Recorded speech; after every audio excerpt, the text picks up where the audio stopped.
গাছ লাগান। বাড়ির উঠানে আপনার জায়গা নেই, ছাদের উপর ছোট দেখে একটা নিম গাছ আপনি রোপণ করুন এবং প্রতিনিয়ত তামার ঘটি দিয়ে স্নান করে সেই নিম গাছে আপনি জল অর্পণ করুন। দেখবেন যে কোনো গাছে জল অর্পণ করা, অশ্বত্থ গাছ, বট গাছ, নিম গাছ, বাবলা গাছ, এগুলো কিন্তু আছে, প্রত্যেকটা গাছ আশীর্বাদ প্রদান করে থাকে। আপনি যে জলটা ঢালবেন, গাছ বেইমানি করবে না।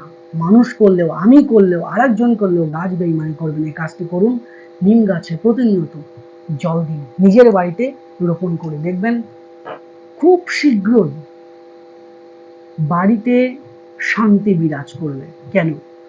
শাস্ত্রে বলা আছে নিম গাছ কিন্তু বাড়িতে থাকা অত্যন্ত উপযোগী এবং হেলথের জন্য কিন্তু প্রচন্ড শুভ।